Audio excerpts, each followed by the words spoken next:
Good morning class. स्वागत है आपका हमारे यूट्यूब चैनल डीएनए क्लासेस में।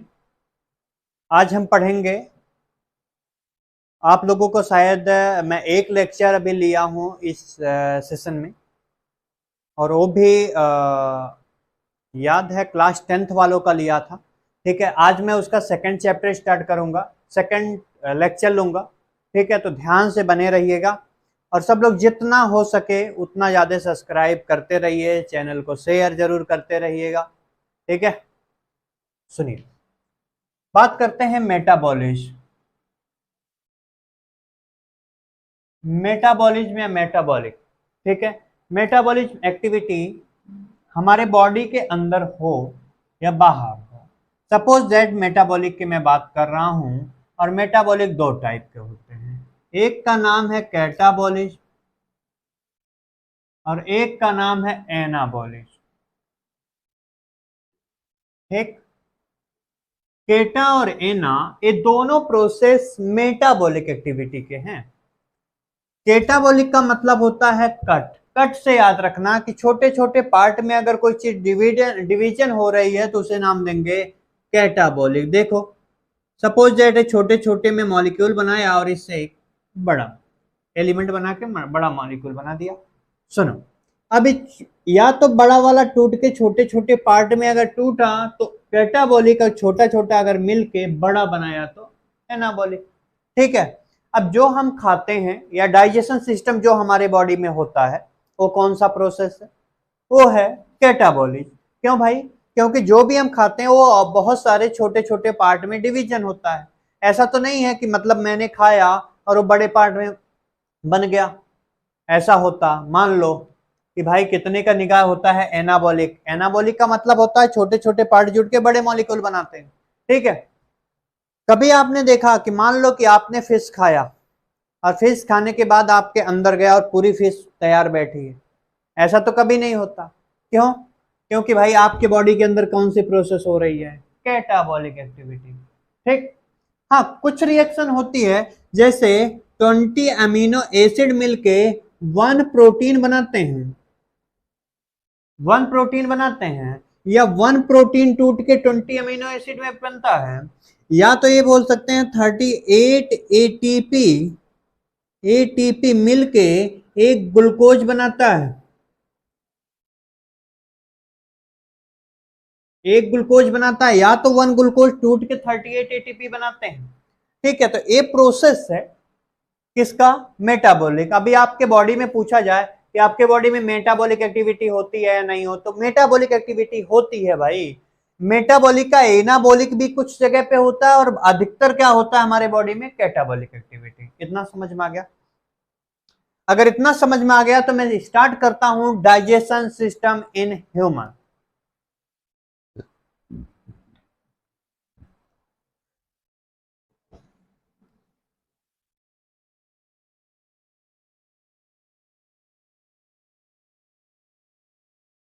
सुनिएगा,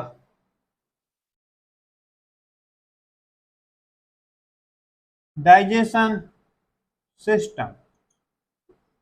ठीक है, अब डाइजेशन सिस्टम के बारे में समझते हैं।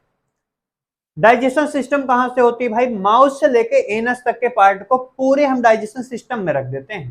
ठीक है, अब डाइजेशन सिस्टम दो टाइप के हैं, एक है एलिमेंट्री कैनाल, क्या नाम है? Alimentary canal. और एक का नाम है एलिमेंट्री के बाद वाले जो ग्लैंड प्रेजेंट है, एलिमेंट या डाइजेस्टिव ग्लैंड, डाइजेस्टिव ग्लैंड। ठीक है, अब एलिमेंट्री कैनाल और डाइजेस्टिव ग्लैंड में कौन कौन आता है, ध्यान से सुनते जाइएगा। एक मिनट, मैं थोड़ा सा इंक प्रोवाइड कर लूं। और हाँ भाई, जितना हो सके ना उतने बेस्ट तरीके से पढ़ें। सुनो, अब एलिमेंट्री कैनाल की जो हमारी एलिमेंट्री कैनाल है अप्रोक्स 32 फीट की होती है। ठीक है, कितने फीट की होती है? 32 फीट। अब इसको मैं मान सकता हूं अप्रोक्स में 9 मीटर। आपकी जो एलिमेंट्री कैनाल है ना वो 9 मीटर की होती है। ठीक है, 1 मीटर जानते हैं ना कितनी बड़ी होती है। तो ऐसे आप अगर एलिमेंट्री पूरी कैनाल की बात करो माउस से लेके एनस तक के पार्ट को, तो मैं बोलूंगा एलिमेंट्री कैनाल हो। उसकी लंबाई कितनी है? अप्रोक्स 9 मीटर की है। अब सुनो, इसमें आता कौन कौन है? पहला आएगा माउथ। माउथ को क्या बोलेंगे?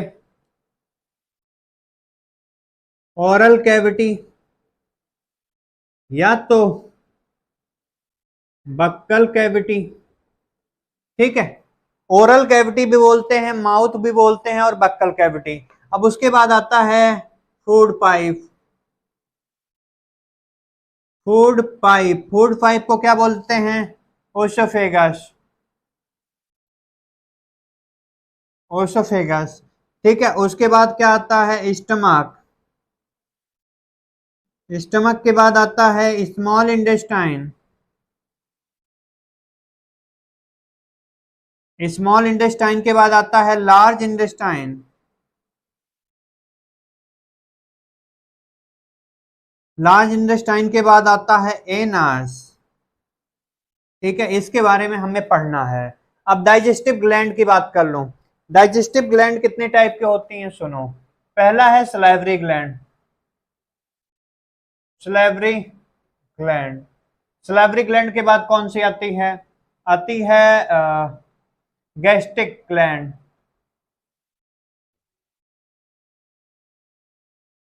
Gastric gland. गैस्ट्रिक ग्लैंड के बाद आती है लीवर प्लस गॉल ब्लैडर।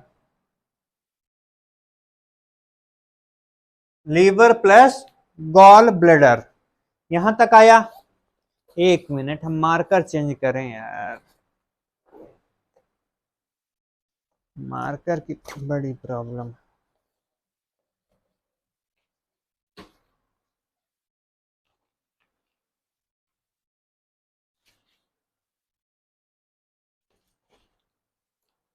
सुनो, लीवर प्लस गॉल ब्लैडर। अब इसके बाद आता है क्या? पेनक्रियाज। पेनक्रियाज के बाद क्या आता है? पेनक्रियाज के बाद आता है इंटेस्टाइनल ग्लैंड।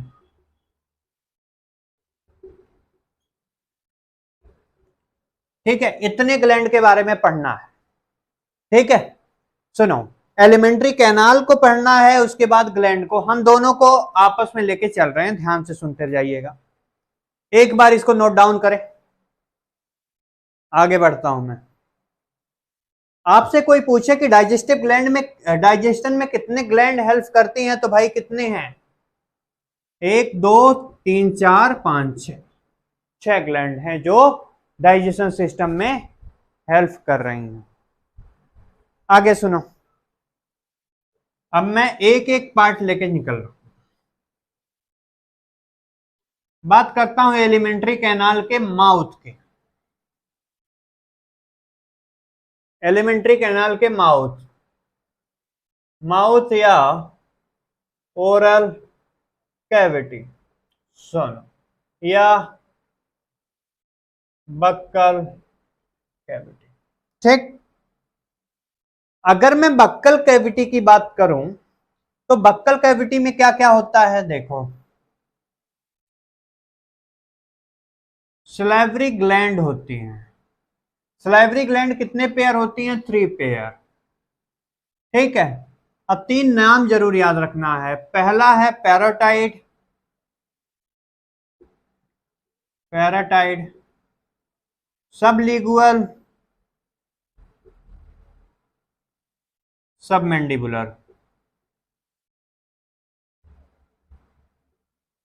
सबमैंडिबुलर। पैराटाइड ग्लैंड सबसे बड़ी ग्लैंड है आपके सलाइवरी ग्लैंड की, लार्ज ग्लैंड। आप लोग ये देखे होंगे, सांप का जो जहर होता है ना, पॉइजन होता है, वो कौन बनाती है? Parotid gland. कौन? किसका? Snake poison. स्नेक का पॉइजन कौन बनाता है? पैराटाइड ग्लैंड बनाती है। सब लिगुअल ग्लैंड भी प्रेजेंट होती है, सब मैंडिबुलर ग्लैंड भी प्रेजेंट होती है। ठीक है, अब बात करते हैं एंजाइम कौन सा होता है। देखो, एंजाइम, आप लोगों ने पढ़ा होगा कि एंजाइम कितनी होती हैं। पहले का नाम है, 4 एंजाइम प्रेजेंट होंगे, ध्यान से सुनते जाइएगा। अच्छा, एंजाइम पढ़ने से पहले एक बार ये भी तो पता चल जाए कि आपके बॉडी के अंदर कितना सलाइवा बनता है। आपके बॉडी के अंदर per day 1.5 litre per day saliva बनता है। ठीक है, पर डे सलाइवा कितना बनता है? 1.5 लीटर पर डे। ठीक है, अब इतना सलाइवा बनता है कि आपके माउथ कभी सूखता नहीं है। कभी भी ऐसा आपको जैसे सर्दी जुकाम होने के बाद कभी गला सूखने लगता है तो बड़ा अजीब सा महसूस होता है। ठीक है, सुनो, अगर मैं बात करूं सलाइवा की, तो सलाइवा का पीएच कितना होता है पता है? सलाइवा का पीएच अप्रॉक्स 7.4 के आसपास होता है, यानी बेस होता है। एसिड होता तो क्या होता, मान के चलो, सोचो, अगर एसिड होता तो किसिंग प्रोसेस में, अगर एसिड होता तो किसिंग प्रोसेस में क्या होता? इधर से भी एसिड, इधर से भी एसिड, दोनों एसिड बढ़ा तो पता चला किसी का लिप ही गायब हो गया। ठीक है, तो क्या होता है कि इसका जो मीडियम है माउथ का, या माउथ का बोलूं या तो मैं सलाइवा का, वो कैसा होता है? बेस होता है, ताकि किसी का नुकसान ना हो। नहीं तो पता चला मरना होता तो वही करके मर जाओ, क्योंकि एसिडिटी बढ़ जाती। एसिडिटी बढ़ेगी तो क्या होगा, आप लोग समझ सकते हैं। ठीक है, इसलिए उसका पीएच कैसा होता है? बेस होता है। सुनो, अब सलाइवा इतना प्रेजेंट है। ठीक है, इसमें 4 टाइप के एंजाइम, एक का पहले का नाम है लाइसोजाइम, लाइसोजाइम। दूसरे का नाम है लाइसोजाइम, हो गया। एक मिनट, ये एंजाइम एक ऐसा एंजाइम है जो क्या करता है? बैक्टीरिया किल करता है। ठीक है, बैक्टीरिया को मारने में हेल्प करता है।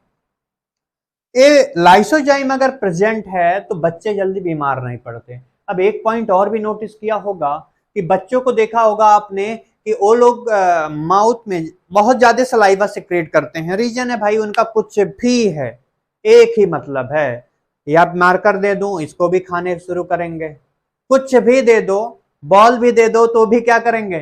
खाएंगे ही ना। ठीक है, अगर मैं मार्कर दूं, डस्टर दूं, जो बोल दो, पैर का अंगूठा दे दो वो भी ले लेंगे मुंह में। रीजन क्या है? उनको नहीं पता है भाई, तो उनके अंदर सलाइवा ज्यादा होती है, इसलिए लाइसोजाइम एंजाइम ज्यादा प्रेजेंट होते हैं। इतना समझ में आया? इतना समझ में आ गया? ठीक है, आगे ध्यान से सुनिएगा। अगर लाइसोजाइम एंजाइम की बात करूं, लाइसोजाइम एंजाइम की बात करूं तो बैक्टीरिया क्या करता है? वो किल करता है। बैक्टीरिया को क्या करता है? किल करता है। ठीक है, दूसरा एंजाइम, दूसरे एक एंजाइम का नाम है डिस्टेज। क्या नाम है? डिस्टेज। और तीसरे का नाम है टॉलिन। और फोर्थ का नाम है म्यूकस। सुनो, डिस्टेज और म्यूकस एक ऐसे एंजाइम है जहां पे आपका स्टार्च का डाइजेशन होता है। सबसे पहले किस चीज का होता है? स्टार्च। स्टार्च का मतलब जानते हैं? चोकर। चोकर का डाइजेशन कहां से स्टार्ट होता है? आपके माउथ से स्टार्ट हो जाता है। और घर वाले क्या करते हैं भाई? चोकर ही बाहर निकाल के फेंक देते हैं। तो बचा हुआ पार्ट देखो, जो आटा है, आटे आटे को अगर उसमें से मैं निकाल दूं चोकर, तो बचा हुआ पार्ट क्या होगा? मैदा होगा। ठीक है, उस मैदे को आप जल्दी डाइजेस्ट नहीं कर सकते। क्यों भाई? क्योंकि मैदे में अगर चोकर प्रेजेंट है, ठीक है, तभी उसको अच्छे तरह से डाइजेस्ट कर सकते हैं, अगर अदरवाइज नहीं डाइजेस्ट कर सकते हैं। कभी आप लोगों ने तंदूरी रोटी खाया होगा तो पता चल जाता है कि 2 रोटी खाने में क्या प्रोसेस होती है। बट रोटी, नॉर्मल रोटी अगर चोकर प्रेजेंट है, अगर उसको आप खाओगे तो 4 से 5 निपटा दोगे आराम से।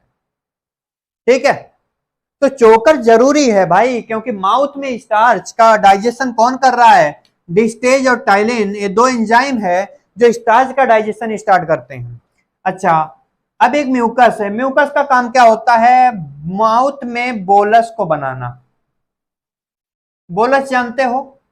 बोलस में बता रहा हूं, देखो माउथ है तो माउथ में सलाइवा प्रेजेंट है, जब फूड आया तो फूड को बोलस फॉर्म में ऐसे बना के लेके जाएगा, यानी ये कहां तक पहुंचाएगा, ऐसे स्टमक तक बोलस के फॉर्म में पहुंचाता है। ऐसा नहीं होता कभी आप खाए और यहाँ पे स्टमक में आके आवाज कर रहा है डब डब की आवाज, ऐसा होता है क्या?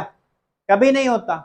क्यों नहीं होता भाई? क्योंकि माउथ में प्रेजेंट है क्या, सलाइवा और म्यूकस एंजाइम, जो क्या करते हैं उसको बोलस के फॉर्म में प्रेजेंट होके लेके कहां तक जाते हैं, स्टमक तक। स्टमक का पीएच कैसा होता है, अब बताओ?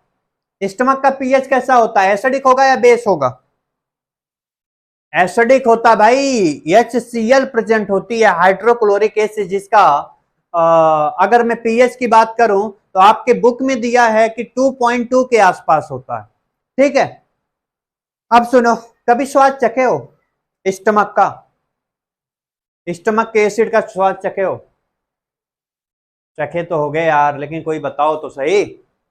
देखो सब बोल रहे हैं नहीं सर, बताओ भाई, किसी को पता है? अबे यार बैठे हो, कुछ तो बताया करो। सुनो, कभी ओमिटिंग किया है बेटा? ओमिटिंग करने के बाद वाला जो स्वाद होता है कैसा होता है, बताओ? ओमिटिंग के बाद वाला स्वाद चखे हो? अबे यार मुंह कैसे बना रहे हो तुम लोग, कैसा होता है याद है ना? खट्टा लगता है या नहीं लगता है? तो क्या प्रेजेंट है, एसिड प्रेजेंट है ना, तो एसिड प्रेजेंट होता है, कौन सा एसिड होता है, HCl, हाइड्रोक्लोरिक एसिड। कभी बच्चे को गोद में उठाए हो? जब बच्चा जब दूध पिया हो उसके बाद उसको गोद में उठाना, देखना दूध निकाल देगा, और दूध जो भी निकलेगा वो फटा हुआ दूध निकलेगा। रीजन क्या है? क्योंकि उसके अंदर HCl प्रेजेंट है, जिसकी वजह से वो दूध फट गया। आ गया समझ में? ठीक है, इतना एक बार नोट करो, फिर हम चलेंगे आगे। अच्छा सुनो, आगे वाला टॉपिक हम नेक्स्ट लेक्चर में स्टार्ट कर रहे हैं, ये इसको आप लोग यहीं तक पढ़ लीजिएगा, और डिटेल से जो ना समझ में आए कमेंट करके जरूर बताइएगा। थैंक यू क्लास, मिलते हैं नेक्स्ट लेक्चर में।